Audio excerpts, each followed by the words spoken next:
All right, everybody, we're going to get right to it, but I'm going to explain first thing. I am not a professional tree guy. What you're seeing now is a clip from the last video. We had 2 poplars to take down. This is the first one. The second one didn't go so hot. That's what you're going to see. So I'm going to show you in the first couple minutes the first setup, our thinking, our mindset, and then show you where we made our mistakes. So let's get right to it. We're going to drop that in a second.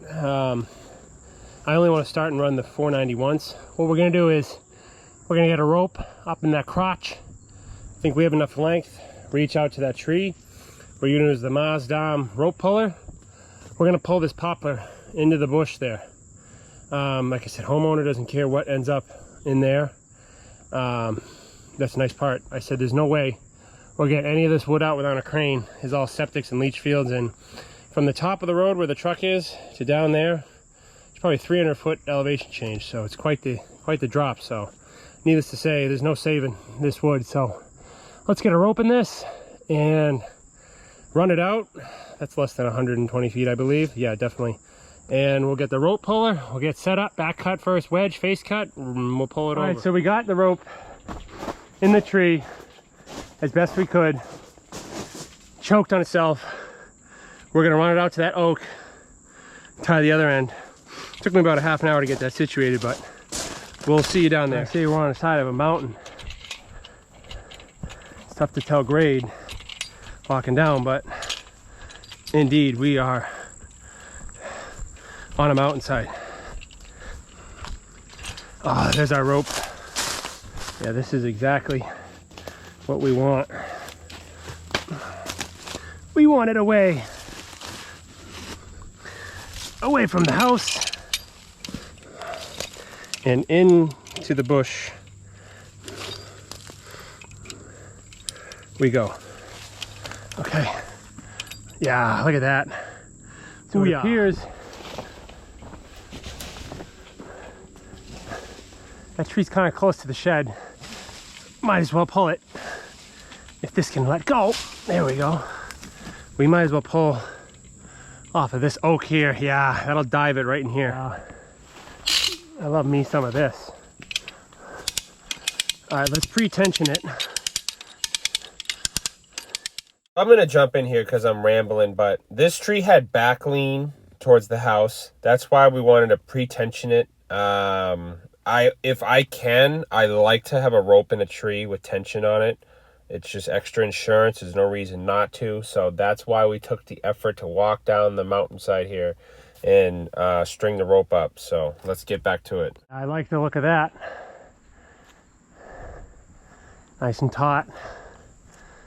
I'm just gonna add this in. I pre-mixed some fuel before we left, but I never actually filled the saw. So you're gonna see in a second the echo actually dies out, which in the middle of a back cut, which number one just set the tone for the rest of the video. So I just wanted to add that in there. So listen.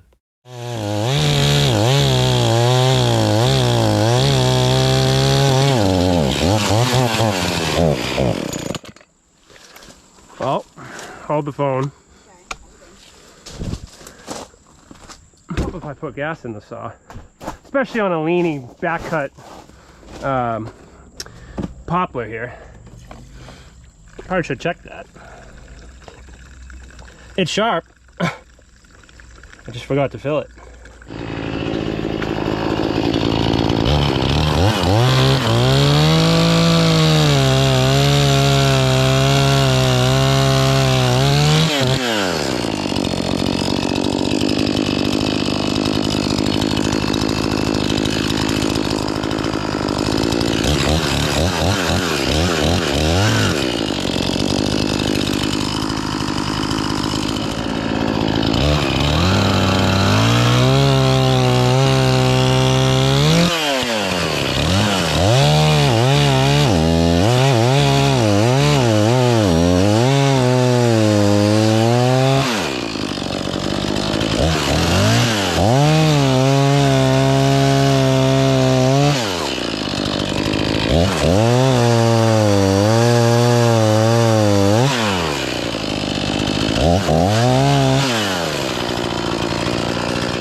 All right, so I'm gonna Monday morning armchair quarterback this. I wanted to leave a lot of hinge wood on the bush side, away from the shed.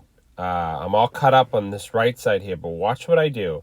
I put the saw in. I'm checking my sights. I look up. I didn't catch it that the top was going, and then all of a sudden I heard it pop, and you can see this is where the rest is history. So the tree went where we wanted it, but it's amazing that the second I looked away, it started to go. Well, it's weird. The top will move 5 feet before it moves a ½ inch here. All right, so I sped this up just so I can chime in again. I wasn't in any rush.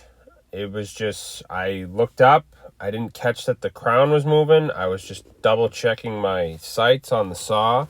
And sure enough, the minute I looked back downrange there, the tree went. So it pinched the bar. I'll show you guys in a second. But here, I sped this up because I was very, very conservative. The last thing I wanted to do was pinch another saw. The homeowner is on the deck recording, so I didn't want to be amateur, but that's kind of what it turned out to look like. So let's show you what the saw looks like.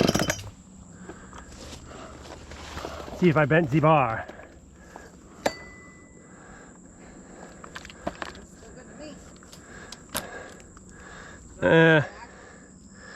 Now, whatever. Perks of the job. I don't know if you caught that, but you can hear my heavy breathing. It's hot. It was 90 something when we did this in September. Imagine that. But needless to say, after that we took a break. This is the 576. We're limbing this tree and we buck it up for the homeowner here. And then we have the other stem to drop, which I believe you saw last video. But needless to say, yeah, that's pretty much it. We got a few more minutes of some tree action here. So let's get back to it.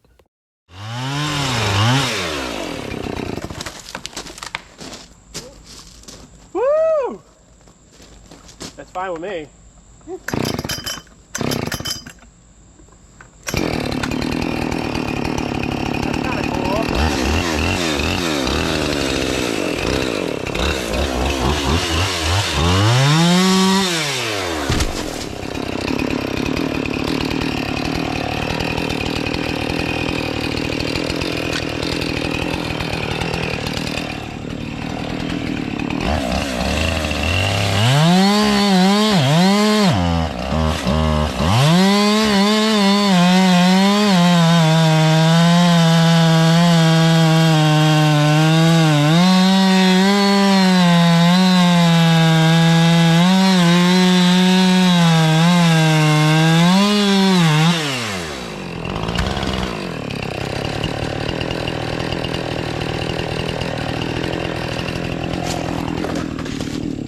Alright, well that's it. 2 trees flush cut. Screwed up the echo a bit, but hey, it's all good. Shouldn't have probably cut that late in the day, but that's how high they wanted me to leave the stump. Open it up real good. So thanks for watching, guys. God bless. Let me know what you think. Man, it's hot for September, so appreciate you guys watching. Let me know what you think. Like I always say, we will see you guys out in the woods. The homeowner was keeping all the wood. They have some campfires there. They wanted me to leave some high stumps there for whatever reason. Not sure. I wasn't going to argue, but yeah, needless to say, it was a good job. We learned. Pinched the bar, bent it a little bit. No big deal. So thanks for watching, guys. God bless. And like I always say, we will see you guys out in the woods.